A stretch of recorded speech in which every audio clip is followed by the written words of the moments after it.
ഈശോയിലെ ഏറ്റവും സ്നേഹം നിറഞ്ഞവരെ, ദൈവകൃപയുടെ 365 ദിവസങ്ങളെന്ന സമ്പൂർണ്ണ പരിശുദ്ധ ബൈബിൾ വായനാ ശുശ്രൂഷയിലേക്ക് ഏറ്റവും സ്നേഹപൂർവ്വം സ്വാഗതം ചെയ്യുന്നു. ഇന്ന് 52-ാം ദിവസം. ജോഷുവയുടെ പുസ്തകം 1 മുതൽ 3 വരെയുള്ള അധ്യായങ്ങളാണ് ഇന്ന് നമ്മൾ വായിച്ച് ധ്യാനിക്കുന്നത്. ഇസ്രായേൽ ജനം കാനാനിൽ പ്രവേശിക്കാൻ ഒരുങ്ങുന്നതും വാഗ്ദാന പേടം വഹിച്ചുകൊണ്ട് ജോർദാൻ കടക്കുന്ന ഭാഗമെല്ലാം നമ്മൾ വായിക്കുന്നു. പരിശുദ്ധാത്മാവിൻ്റെ വലിയ നിറവാൽ ഈ ജീവന്റെ വചനം വായിച്ച് ഉൾക്കൊള്ളാൻ ദൈവം നമ്മളെല്ലാവരെയും സമൃദ്ധമായി അനുഗ്രഹിക്കട്ടെ. ഈശംശിഹായ്ക്ക് സ്തുതിയായിരിക്കട്ടെ. ജോഷുവയുടെ പുസ്തകം 1-ാം അധ്യായം. കാനാനിൽ പ്രവേശിക്കാൻ ഒരുങ്ങുന്നു. കർത്താവിന്റെ ദാസനായ മോശയുടെ മരണത്തിന് ശേഷം അവന്റെ സേവകനും നൂനിന്റെ പുത്രനുമായ ജോഷുവയോട് കർത്താവ് അരുളി ചെയ്തു, എന്റെ ദാസൻ മോശ മരിച്ചു. നീയും ജനം മുഴുവനും ഉടനെ തയ്യാറായി ജോർദാൻ നദി കടന്ന് ഞാൻ ഇസ്രായേൽ ജനത്തിന് നൽകുന്ന ദേശത്തേക്ക് പോവുക. മോശയോട് വാഗ്ദാനം ചെയ്തിട്ടുള്ളതുപോലെ നിങ്ങൾ കാലുകുത്തുന്ന ദേശമെല്ലാം ഞാൻ നിങ്ങൾക്ക് തരും. തെക്കുവടക്ക് മരുഭൂമി മുതൽ ലെബനോൻ വരെയും കിഴക്കു പടിഞ്ഞാറ് യൂഫ്രട്ടീസ് മഹാനദിയും ഹിത്യരുടെ എല്ലാ ദേശങ്ങളുമടക്കം മഹാസമുദ്രം വരെയും നിങ്ങളുടേതായിരിക്കും. നിന്റെ ആയുഷ്കാലത്തിൽ ഒരിക്കലും ആർക്കും നിന്നെ തോൽപ്പിക്കാൻ സാധിക്കുകയില്ല. ഞാൻ മോശയോട് കൂടെ എന്ന പോലെ നിന്നോട് കൂടെയും ഉണ്ടായിരിക്കും. ഒരിക്കലും നിന്നെ കൈവിടുകയില്ല. ശക്തനും ധീരനുമായിരിക്കുക. ഈ ജനത്തിന് നൽകുമെന്ന് ഇവരുടെ പിതാക്കന്മാരോട് ഞാൻ വാഗ്ദാനം ചെയ്തിരുന്ന ദേശം ഇവർക്ക് അവകാശമായി വീതിച്ചു കൊടുക്കേണ്ടത് നീയാണ്. എന്റെ ദാസനായ മോശ നൽകിയിട്ടുള്ള എല്ലാ നിയമങ്ങളും അനുസരിക്കുകയും ശക്തനും ധീരനുമായിരിക്കുകയും ചെയ്യുക. അവയിൽ നിന്ന് ഇടം വലം വ്യതിചലിക്കരുത്. നിന്റെ ഉദ്യമങ്ങളിലെല്ലാം നീ വിജയം വരിക്കും. ന്യായപ്രമാണ ഗ്രന്ഥം എപ്പോഴും നിന്റെ അതിരത്തിലുണ്ടായിരിക്കണം. അതിൽ എഴുതിയിരിക്കുന്നതെല്ലാം പാലിക്കാൻ നീ ശ്രദ്ധിക്കണം. അതിനെക്കുറിച്ച് രാവും പകലും ധ്യാനിക്കണം. അപ്പോൾ നീ അഭിവൃദ്ധി പ്രാപിക്കുകയും വിജയം വരിക്കുകയും ചെയ്യും. ശക്തനും ധീരനുമായിരിക്കണമെന്നും ഭയപ്പെടുകയോ പരിഭ്രമിക്കുകയോ ചെയ്യരുതെന്നും നിന്നോട് ഞാൻ കൽപ്പിച്ചിട്ടില്ലയോ? നിന്റെ ദൈവമായ കർത്താവ് നീ പോകുന്നിടത്തെല്ലാം നിന്നോട് കൂടെ ഉണ്ടായിരിക്കും. ജോഷുവ ജനപ്രമാണികളോട് കൽപ്പിച്ചു, പാളയത്തിലൂടെ ചെന്ന് ജനങ്ങളോട് ഇങ്ങനെ ആജ്ഞാപിക്കുവിൻ, വേഗം നിങ്ങൾക്ക് ആവശ്യമായവ സംഭരിക്കുവിൻ. നിങ്ങളുടെ ദൈവമായ കർത്താവ് നിങ്ങൾക്ക് അവകാശമായി നൽകാൻ പോകുന്ന ദേശം കൈവശപ്പെടുത്താൻ 3 ദിവസത്തിനുള്ളിൽ നിങ്ങൾ ജോർദാൻ കടക്കണം. റൂബൻ, ഗാദ് ഗോത്രങ്ങളോടും മനാസയുടെ അർദ്ധഗോത്രത്തോടും ജോഷുവ പറഞ്ഞു, നിങ്ങളുടെ ദൈവമായ കർത്താവ് നിങ്ങൾക്ക് സ്വസ്ഥമായി വസിക്കാൻ ഒരു സ്ഥലം തരികയാണ്. അവിടുന്ന് ഈ ദേശം നിങ്ങൾക്ക് തരുമെന്ന് കർത്താവിന്റെ ദാസനായ മോശ നിങ്ങളോട് പറഞ്ഞത് അനുസ്മരിക്കുവിൻ. നിങ്ങളുടെ ഭാര്യമാരും കുഞ്ഞുങ്ങളും കന്നുകാലികളും ജോർദാൻ ഇക്കരെ മോശ നിങ്ങൾക്ക് നൽകിയ ദേശത്ത് വസിക്കട്ടെ. എന്നാൽ നിങ്ങളിൽ കരുത്തന്മാർ ആയുധം ധരിച്ച് നിങ്ങളുടെ സഹോദരന്മാർക്ക് മുൻപേ പോകണം. നിങ്ങളുടെ ദൈവമായ കർത്താവ് നിങ്ങൾക്കെന്നതുപോലെ നിങ്ങളുടെ സഹോദരന്മാർക്കും ആശ്വാസം നൽകുകയും അവിടുന്ന് അവർക്ക് കൊടുക്കുന്ന ദേശം അവർ കൈവശമാക്കുകയും ചെയ്യുന്നതുവരെ നിങ്ങൾ അവരെ സഹായിക്കണം. അനന്തരം മടങ്ങി വന്ന് ജോർദാൻ ഇക്കരെ കിഴക്കുവശത്ത് കർത്താവിന്റെ ദാസനായ മോശ നിങ്ങൾക്ക് അവകാശമായി തന്നിരിക്കുന്ന സ്ഥലത്ത് വസിച്ചുകൊള്ളുവിൻ. അവർ ജോഷുവയോട് പറഞ്ഞു, നീ കൽപ്പിക്കുന്നതെല്ലാം ഞങ്ങൾ ചെയ്യാം. അയക്കുന്നിടത്തേക്കെല്ലാം ഞങ്ങൾ പോകാം. മോശയെ എന്നതുപോലെ ഞങ്ങൾ എല്ലാ കാര്യങ്ങളിലും നിന്നെയും അനുസരിക്കും. നിന്റെ ദൈവമായ കർത്താവ് മോശയോട് കൂടെ എന്നതുപോലെ നിന്നോട് കൂടെയും ഉണ്ടായിരിക്കട്ടെ. നിന്റെ ആജ്ഞകൾ ധിക്കരിക്കുകയും നിന്റെ വാക്കുകൾ അനുസരിക്കാതിരിക്കുകയും ചെയ്യുന്നവൻ മരിക്കണം. നീ ധീരനും ശക്തനുമായിരിക്കുക. ജോഷുവയുടെ പുസ്തകം 2-ാം അധ്യായം. ജെറീക്കോയിലേക്ക് ചാരന്മാർ. നൂനിന്റെ മകനായ ജോഷുവ ഷിത്തിമിൽ നിന്ന് 2 പേരെ രഹസ്യ നിരീക്ഷണത്തിന് അയച്ചുകൊണ്ട് പറഞ്ഞു, നിങ്ങൾ പോയി നാടു നിരീക്ഷിക്കുവിൻ, പ്രത്യേകിച്ച് ജെറീക്കോ. അവർ പട്ടണത്തിലെത്തി വേശ്യയായ റാഹാബിന്റെ വീട്ടിൽ രാത്രി കഴിച്ചു. നാട് ഒറ്റുനോക്കാൻ ഏതാനും ഇസ്രായേൽക്കാർ രാത്രിയിൽ അവിടെ എത്തിയിട്ടുണ്ടെന്ന് ജെറീക്കോ രാജാവിന് അറിവ് കിട്ടി. അവൻ ആളയച്ച് റാഹാബിനെ അറിയിച്ചു, നിന്റെ അടുക്കൽ വന്നിട്ടുള്ളവരെ വിട്ടുതരിക, അവർ ദേശം ഒറ്റുനോക്കാൻ വന്നവരാണ്.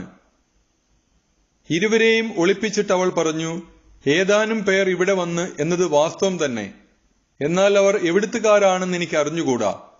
രാത്രിയിൽ പട്ടണവാതിൽ അടയ്ക്കുന്നതിന് മുൻപേ അവർ പുറത്തുപോയി. അവർ എങ്ങോട്ടാണ് പോയതെന്നും എനിക്കറിഞ്ഞുകൂടാ. വേഗം ചെന്നാൽ നിങ്ങൾക്കവരെ പിടികൂടാം. അവളാകട്ടെ അവരെ പുരമുകളിൽ അടുക്കി വെച്ചിരുന്ന ചണത്തുണ്ടുകൾക്കിടയിൽ ഒളിപ്പിച്ചിരുന്നു. അന്വേഷിച്ചു വന്നവർ ജോർദാനിലേക്കുള്ള വഴിയിൽ കടവ് വരെ അവരെ തിരഞ്ഞു. അന്വേഷകർ പുറത്തു കടന്നയുടനെ പട്ടണവാതിൽ അടയ്ക്കുകയും ചെയ്തു. കിടക്കാൻ പോകുന്നതിനു മുമ്പ് റാഹാബ് അവരുടെ അടുക്കൽ ചെന്നു പറഞ്ഞു, കർത്താവ് ഈ ദേശം നിങ്ങൾക്ക് തന്നിരിക്കുന്നുവെന്ന് ഞാൻ അറിയുന്നു. നിങ്ങൾ ഞങ്ങളെ ഭയചകിതരാക്കുന്നു. നാട് മുഴുവൻ നിങ്ങളെക്കുറിച്ചുള്ള ഭീതി നിറഞ്ഞിരിക്കുന്നു. നിങ്ങൾ ഈജിപ്തിൽ നിന്ന് പോന്നപ്പോൾ കർത്താവ് നിങ്ങൾക്ക് വേണ്ടി ചെങ്കടലിലെ വെള്ളം വറ്റിച്ചതും ജോർദാൻ അക്കരെ സീഹോൻ, ഓഗ് എന്നീ 2 അമോര്യ രാജാക്കന്മാരെ നിങ്ങൾ നിർമൂലമാക്കിയതും ഞങ്ങൾ കേട്ടിട്ടുണ്ട്. ഇത് കേട്ടപ്പോൾ ഞങ്ങളുടെ മനസ്സ് തകർന്നു. നിങ്ങൾ നിമിത്തം എല്ലാവരും നഷ്ടധൈര്യരായി തീർന്നു. മുകളിൽ ആകാശത്തിലും താഴെ ഭൂമിയിലും നിങ്ങളുടെ ദൈവമായ കർത്താവ് തന്നെയാണ് ദൈവം. അതുകൊണ്ട് ഞാൻ നിങ്ങളോട് കാരുണ്യത്തോടെ വർത്തിക്കുന്നത് പോലെ നിങ്ങൾ എന്റെ പിതൃഭവനത്തോടും കാരുണ്യപൂർവ്വം വർത്തിക്കുമെന്ന് കർത്താവിന്റെ നാമത്തിൽ എന്നോട് ശപഥം ചെയ്യുവിൻ. എന്റെ മാതാപിതാക്കളുടെയും സഹോദരീ സഹോദരന്മാരുടെയും മറ്റു ബന്ധുക്കളുടെയും ജീവൻ രക്ഷിക്കുമെന്നതിന് ഉറപ്പുള്ള അടയാളവും എനിക്ക് തരണം. അവർ പറഞ്ഞു, നിങ്ങളുടെ ജീവന് പകരം ഞങ്ങളുടെ ജീവൻ കൊടുക്കും. ഇക്കാര്യം നീ ആരോടും പറയാതിരുന്നാൽ കർത്താവ് ഈ ദേശം ഞങ്ങൾക്ക് ഏൽപ്പിച്ചു തരുമ്പോൾ നിങ്ങളോട് കാരുണ്യത്തോടും വിശ്വസ്തയോടും കൂടെ ഞങ്ങൾ വർത്തിക്കും. മതിലിനോട് ചേർത്ത് പണിതതായിരുന്നു അവളുടെ വീട്. ജനലിൽ കൂടി കയറുവഴി അവൾ അവരെ താഴേക്ക് ഇറക്കി വിട്ടു. അവൾ അവരോട് പറഞ്ഞു, തേടിപ്പോയവർ നിങ്ങളെ കണ്ടുമുട്ടാതിരിക്കാൻ നിങ്ങൾ മലമുകളിലേക്ക് പോയി അവർ തിരിച്ചു വരുവോളം 3 ദിവസം അവിടെ ഒളിച്ചിരിക്കുവിൻ. അതിനുശേഷം നിങ്ങളുടെ വഴിക്ക് പോകാം.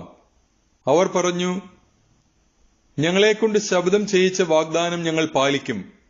ഞങ്ങൾ തിരിച്ചു വരുമ്പോൾ ഞങ്ങളെ ഇറക്കിവിട്ട ജനാലയിൽ ചുവന്ന ഈ ചരട് കെട്ടിയിരിക്കണം. നിന്റെ മാതാപിതാക്കളെയും സഹോദരരെയും പിതൃഭവനത്തിലെ എല്ലാവരെയും നിന്റെ വീട്ടിൽ വിളിച്ചുകൂട്ടണം. ആരെങ്കിലും നിന്റെ വീടിന്റെ പടിവാതിൽ കടന്ന് തെരുവിലേക്ക് പോകുന്നുവെങ്കിൽ അവന്റെ മരണത്തിന് അവൻ തന്നെ ഉത്തരവാദിയായിരിക്കും. ഞങ്ങൾ നിരപരാധരും. എന്നാൽ വീട്ടിലായിരിക്കുമ്പോൾ നിങ്ങളിൽ ആരെങ്കിലും വധിക്കപ്പെട്ടാൽ അവന്റെ രക്തത്തിന് ഞങ്ങൾ ഉത്തരവാദികളായിരിക്കും. ഇക്കാര്യം നീ വെളിപ്പെടുത്തിയാൽ ഞങ്ങളെക്കൊണ്ട് ചെയ്യിച്ച ഈ ശപഥത്തിൽ നിന്ന് ഞങ്ങൾ വിമുക്തരായിരിക്കും. അങ്ങനെയാവട്ടെ എന്ന് പറഞ്ഞ് അവൾ അവരെ യാത്രയാക്കി. അവർ പോയി. ആ ചുവന്ന ചരട് അവൾ ജനാലയിൽ കെട്ടിയിട്ടു. അന്വേഷകർ തിരിച്ചു വരുന്നതുവരെ 3 ദിവസം അവർ മലയിൽ ഒളിച്ചിരുന്നു. തിരഞ്ഞുപോയവർ വഴിനീളെ അന്വേഷിച്ചെങ്കിലും അവരെ കണ്ടെത്തിയില്ല. അനന്തരം ചാരന്മാർ മലയിൽ നിന്നിറങ്ങി നദി കടന്ന് നൂനിന്റെ മകനായ ജോഷുവയുടെ അടുക്കലെത്തി സംഭവിച്ചതെല്ലാം അറിയിച്ചു. അവർ പറഞ്ഞു, ആ ദേശം കർത്താവ് നമുക്ക് ഏൽപ്പിച്ചു തന്നിരിക്കുന്നു. തീർച്ച അവിടുത്തുകാരെല്ലാം നമ്മെ ഭയപ്പെട്ടാണ് കഴിയുന്നത്. ജോഷുവയുടെ പുസ്തകം 3-ാം അധ്യായം. ജോർദാൻ കടക്കുന്നു.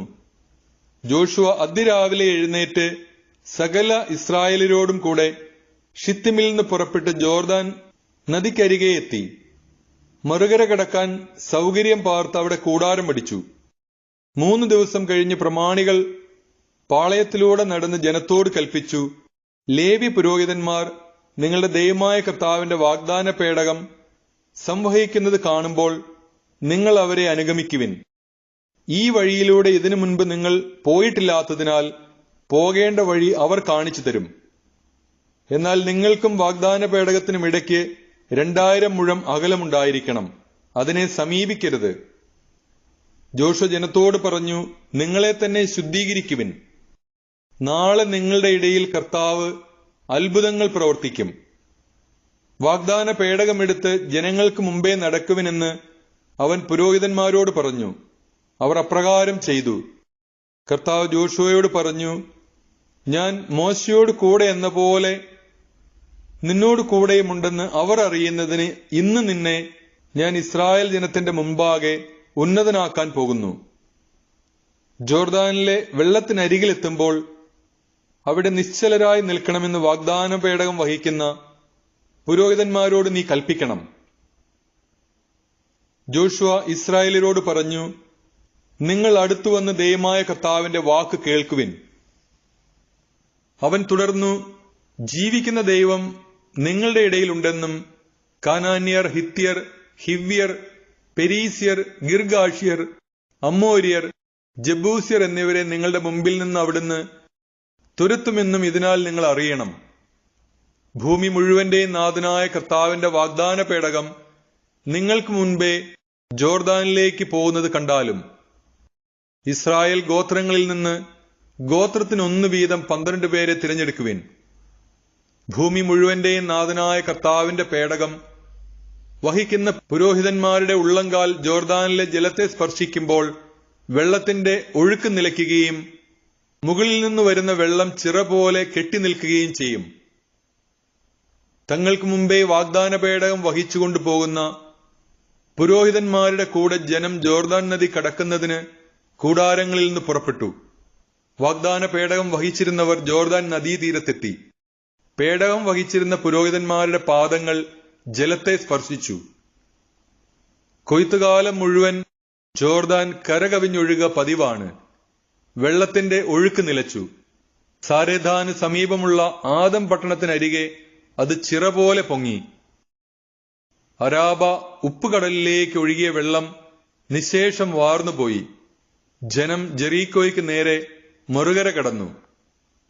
ഇസ്രായേൽ ജനം വരണ്ട നിലത്തുകൂടെ നദി കടന്നപ്പോൾ കർത്താവിന്റെ വാഗ്ദാന പേടകം വഹിച്ചുകൊണ്ട് പുരോഹിതന്മാർ ജോർദാന്റെ മധ്യത്തിൽ വരണ്ട നിലത്ത് നിന്നു.